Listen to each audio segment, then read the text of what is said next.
জিলহজ মাসের 10 দিন কুরবানি করার পূর্ব মুহূর্ত পর্যন্ত যে হাদিসটি আল্লাহ নবী বলছেন, যারা কুরবানি দিতে এরাদা রাখে, মানে যারা সক্ষম অথবা যারা নিয়ত করে যে আমি কুরবানি করব, তারা যেন শরীরের নখ এবং শরীরের কোনো লোম কর্তন করা থেকে বিরত থাকে যতক্ষণ না পর্যন্ত সে কুরবানি করে। বলি সুবহানাল্লাহ।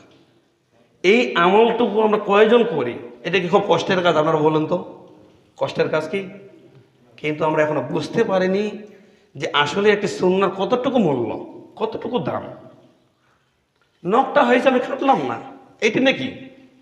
অথচ নখ কাটা হচ্ছে নবীদের একটি বৈশিষ্ট্য। অন্য হাদিসে বলা হয়েছে যে নবীগণের বৈশিষ্ট্যদের মধ্যে একটি বৈশিষ্ট্য নখ খাটো করা, গপ খাটো করা, দাড়ি ছেড়ে দেওয়া, খাতনা করা। এরকম 10টি বৈশিষ্ট্য রয়েছে, তার মধ্যে একটি বৈশিষ্ট্য নখ খাটো করা এবং গপ খাটো করা। কিন্তু অথচ এইখানে এই সুন্নাহটা বাস্তবায়ন করার জন্য আল্লাহ নবী নিষেধ করলেন।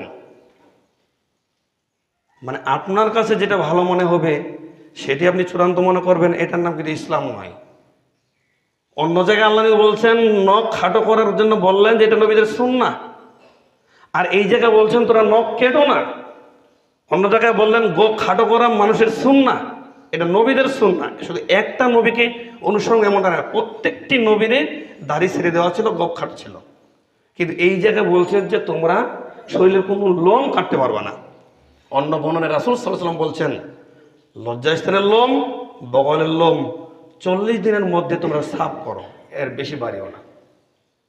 অথচ এই জায়গায় বলছেন তো তোমরা কেটো না। বলে সুবহানাল্লাহ। মানে আল্লাহ নবী, আল্লাহ তাআলা আল্লাহ নবী আমাদের জানাতে চাচ্ছেন যে আমি যেটা হুকুম করছি আমার বান্দাটা বাস্তবায়ন করে কিনা, আমি এটাই চাচ্ছি। সারা পৃথিবীর মানুষে যদি নখ চুল কাটা থেকে বিরত না থাকে তাতে আল্লাহর কোনো ক্ষতি আছে? কোনো ক্ষতি নেই। কিন্তু আল্লাহ দেখতে চাচ্ছেন যে আমার বাস্তবায়ন, আমার হুকুম পালন করলো কয়জন। আমি বারবার বলেছি, বাবা যাচ্ছে পঞ্চগড় বাজারে, বলে গেল বেটা ওই দোয়ারের জমিটা একটু চাষ করে দিও। বেটার দরকার, চিন্তা করার দরকার নেই যে বাবা এটা চাষ করতে বললো কি আবাদ করবে। এটা যদি চিন্তা করে তাহলে সেই বেটা হচ্ছে সেই ছেলে বেয়াদব। বাবা আদেশ করছে চাষ করার জন্য, ছেলে চাষ করবে, এটাই হচ্ছে ছেলের কাজ। বলি সুবহানাল্লাহ। তার বাবার আদেশকে বাস্তবায়ন করবে।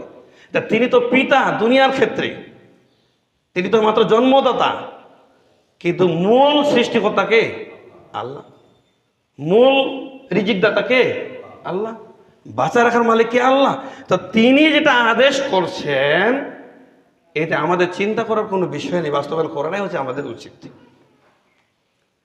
বলছিলাম, তবে যারা, আমি কেন কথাটা নিয়ে আসলাম, এই জন্য যে দেখা গেছে ঈদের 1-2 দিন আগে সেলুনের দোকানে আরো বেশি ভিড় পাওয়া যায়, কি যায় কিনা?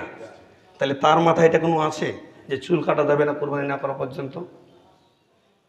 যারা ছোট কিছু ছেলে বুঝে না, 5-7 বছর, সে তারও যদি আপনি চুলটা কেটে দেন, আপনি তারপরও আপনি একটা সুন্নতকে অপেক্ষা করলেন, কারণ সেই সন্তান, সেই জিম্মেদারি আপনার কাছে। আপনি ইচ্ছে করলে সেই সন্তানকে কুরবানির ঈদের পরে চুলটা কাটাতে পারতেন। তবে এখানে একটি কথা, যে এখানে বলা হয়েছে যারা কুরবানিদের এরাদা রাখে, যারা কুরবানি দিবে তারা এটা করবে, এবং তার পরিবারের পক্ষ থেকে যারা সদস্য আছে তারা এটা করবে। কিন্তু মূলত যারা কুরবানি দিতে পারে না তারা যদি এটা করে তারা একটি পূর্ণ কুরবানির নেকি পাবে। এই হাদিসটির সনদ সহি নয়। তাই আমরা এই আমল থেকে বিরত থাকব, কিন্তু যারা কুরবানি করব তারাই আমরা এই চেষ্টা করবো ইনশাআল্লাহ।